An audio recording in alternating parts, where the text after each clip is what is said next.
আপুনি যদি ঘৰৰ বাবে আবেদন কৰিব বিচাৰিছে তেনে ক্ষেত্ৰত কিন্তু আপোনাৰ আবেদন প্ৰক্ৰিয়াটো আৰম্ভ হৈ গৈছে।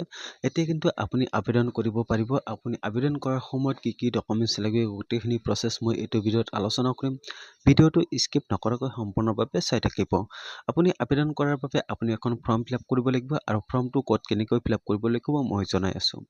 আপুনি প্ৰথমতে দেখিবলৈ পাইছে 1 নম্বৰত আপোনাৰ দেখিবলৈ পাইছে name of the head family. আপোনাৰ হেড ফেমিলিৰ নামটো ইয়াতে এণ্টাৰ কৰিব লাগিব। তাৰপিছত হেড ফেমিলিজনৰ আপোনাৰ জেণ্ডাৰটো আপুনি চিলেক্ট কৰিব লাগিব। তাৰপিছত আপোনাৰ হেড ফেমিলিজনৰ ফাদাৰ নেমটো এণ্টাৰ কৰিব লাগিব।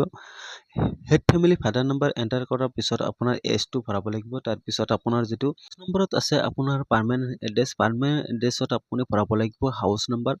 তাৰপিছত আপোনাৰ ৱাৰ্ড নাম্বাৰ, আপোনাৰ মোবাইল নাম্বাৰ, এইখিনি বস্তু আপুনি ভৰাব লাগিব। তাৰপিছত আপোনাৰ 6 নম্বৰত আছে আপোনাৰ প্ৰেজেণ্ট এড্ৰেছ। আপোনাৰ পাৰ্মানেণ্ট এড্ৰেছ আৰু প্ৰেজেণ্ট এড্ৰেছ যদি ছেম হয় তেনে ক্ষেত্ৰত আপুনি ছেম লিখিব পাৰে, আৰু যদি আপুনি লিখিব নিবিচাৰে তেনে ক্ষেত্ৰত আপুনি ডু অপশ্যনটো ইয়াতে ব্যৱহাৰ কৰিব পাৰে। তাৰপিছত আপোনাৰ 7 নম্বৰত আছে আপোনাৰ ভোটাৰ ID কাৰ্ড। আপোনাৰ যিটো ভোটাৰ ID কাৰ্ড আছে ইপিক নাম্বাৰ, সেই ইপিক নাম্বাৰটো আপুনি এই বাকচত আপুনি ভৰাই দিব। তাৰপিছত আপোনাৰ 8 নম্বৰত আছে আপোনাৰ যিটো মেম্বাৰ ডিটেইলছ। আপোনাৰ সদস্য কিমানজন আছে সেইখিনি সদস্য আপুনি ইয়াতে ভৰাব লাগিব। আপোনাৰ ছাপোজ 5জন সদস্য আছে, 5জন সদস্যৰ নামটো ইয়াতে ভৰাব লাগিব। ভৰোৱাৰ পিছত কিন্তু আপুনি সেই সম্বন্ধকাৰীৰ আপোনাৰ এটা দিব লাগিব। হেড ফেমিলিৰ লগত সম্বন্ধ কি আছে সম্বন্ধটো ভৰাই দিব। তাৰপিছত আপোনাৰ জেণ্ডাৰটো আপুনি ভৰাব লাগিব। জেণ্ডাৰটো ভৰোৱাৰ পিছত আপোনাৰ গোটেইকেইটা সদস্যৰ আপুনি বয়সটো ইয়াতে দিব লাগিব। গোটেইখিনি ডিটেইলছ আপুনি ভৰোৱাৰ পিছত আপোনাৰ সদস্য কেইজনৰ আপোনাৰ ভোটাৰ ID কাৰ্ড নাম্বাৰ ইয়াতে এণ্টাৰ কৰিব লাগিব। যিসকলৰ 18 বছৰ বয়স হৈছে তেওঁলোকৰ কিন্তু আপুনি ভোটাৰ ID কাৰ্ড ব্যৱহাৰ কৰিব পাৰিব, আৰু যিকেইটা 18 বছৰ তলত আছে সেইকেইটা আপুনি পান কাৰ্ড বা হয়তো আপোনাৰ যিটো আধাৰ কাৰ্ড আছে সেই আধাৰ কাৰ্ড আপুনি অন্যান্য ডকুমেণ্টছ ব্যৱহাৰ কৰিব পাৰিব। তাৰপিছত আপোনাৰ 9 নম্বৰত আছে ৰিলিজিয়নটো আপুনি ইয়াতে দিব লাগিব। হিন্দু হ'লে 1, মুছলিম হ'লে 2 আৰু খ্ৰীষ্টান হ'লে 3। এনেকৈ আপুনি যাৰ যেনেকৈ ৰিলিজিয়নটো পৰে তাৰ কিন্তু সেনেকৈ এটা ভৰাব লাগিব। তাৰপিছত আপোনাৰ আছে কাষ্ট। আপুনি কাষ্ট হ'ল জেনেৰেল হ'লে 1, SC হ'লে 2 আৰু ST হ'লে 3 আৰু OBC হ'লে 4। আপুনি এনেকৈ আপুনি এটা ভৰাব লাগিব। ভৰোৱাৰ পিছত আপুনি দেখি লৈছে whether person with the disability yes আৰু ন'। যদি আপোনাৰ পাৰ্চনেলি কোনো শাৰীৰিকভাৱে অক্ষমতা আছে তেনে ক্ষেত্ৰত আপুনি এজ দিব, আৰু যদি নাই তেনে ক্ষেত্ৰত আপুনি ইয়াতে ন' ব্যৱহাৰ কৰিব। তাৰপিছত আপোনাৰ তলত আহিব। তলত অহাৰ পিছত আপুনি দেখিবলৈ পাব আৰু কেইটামান বক্স আপোনাৰ সন্মুখত শ্ব' কৰিব। মই ইয়াতে স্ক্ৰল কৰি দিছোঁ। স্ক্ৰল কৰাৰ পিছত আপুনি দেখি লৈছে 12 নম্বৰত আছে মেৰিটেল ষ্টেটাছ। আপুনি মেৰিট হ'লে আপুনি 1 দিব, আৰু যদি মেৰিট নহয় তেনে ক্ষেত্ৰত আনমেৰিড 2 লিখিব। যদি আৰু অন্যান্য কোনো ধৰণৰ হয় তেনে ক্ষেত্ৰত আপুনি 3 নম্বৰটো ইউজ কৰিব পাৰে। তাৰপিছত আপোনাৰ আছে 13 নম্বৰত আছে we are family own any house anywhere of India.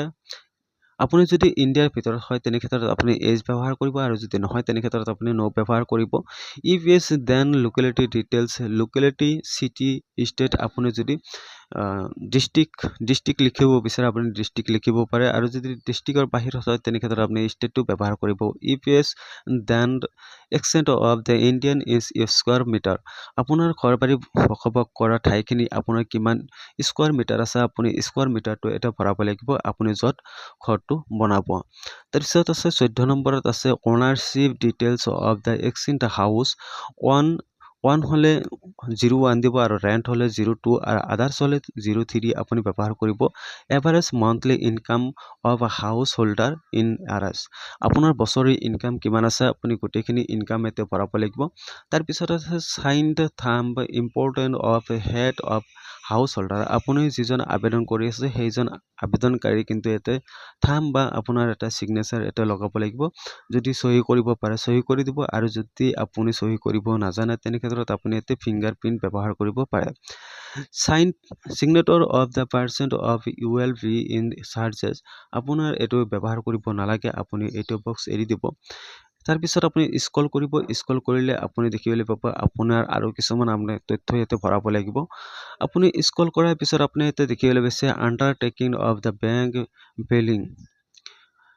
আপুনি তলত দেখিবলৈ পাইছে চিগনেটৰ থাম্বছ ইম্পৰ্টেণ্ট যিজনে আবেদন কৰি আছে সেইজনৰ ফটো 1 কপি লাগিব তাৰপিছত আপুনি এটা চহী কৰিব লাগিব তাৰপিছত signature of the person of the ULB এইটো আপোনাৰ দিব নালাগে এইটো অফিচিয়েলি ব্যৱহাৰ কৰিব যদি আপুনি এনেকৈ ফৰ্মটো ফিল আপ কৰে বা আপোনাৰ যদি ক'ৰবাত ভুল হৈছে বা আপুনি যদি ক'ৰবাত বুজি পোৱা নাই তেনেহ'লে আপুনি কমেণ্ট বক্সত জনাই দিব আপুনি কিমান নম্বৰ আপুনি বুজি পোৱা নাই তাৰপিছত আপুনি এইখন ফৰ্ম আপোনাৰ যিটো ULB আছে ULB অফিচত গৈ আপুনি এটা জমা কৰিব লাগিব আৰু এই ফৰ্মৰ লগত আপোনাৰ আধাৰ কাৰ্ড ভোটাৰ ID আৰু জব কাৰ্ড বেংক পাছবুক যদি আপোনাৰ সকলো তথ্যখিনি এই ফৰ্মৰ লগত কাটি দিয়ে তেনে ক্ষেত্ৰত আপোনাৰ এই ফৰ্মটো জমা ল'ব আৰু যদি কিবা ভুল হয় তেনে ক্ষেত্ৰত আপোনাৰ কিন্তু জমা নলয় গতিকে এইটোৱে আছিল ফুল প্ৰচেছ ভিডিঅ' আপুনি কেনেকৈ আপুনি ফৰ্মটো ফিল আপ কৰিব আৰু ক'ত কেনেকৈ জমা কৰিব লাগিব ক'ত কেনেকৈ ফিল আপ কৰিব লাগিব আৰু ডকুমেণ্টছ কি লাগিব গোটেইখিনি প্ৰচেছ মই আপোনাক জনালোঁ যদি ভিডিঅ'টো ভাল লাগে তেনে ক্ষেত্ৰত লাইক কৰিব আৰু চেনেলটো ছাবস্ক্ৰাইব কৰিবলৈ নাপাহৰিব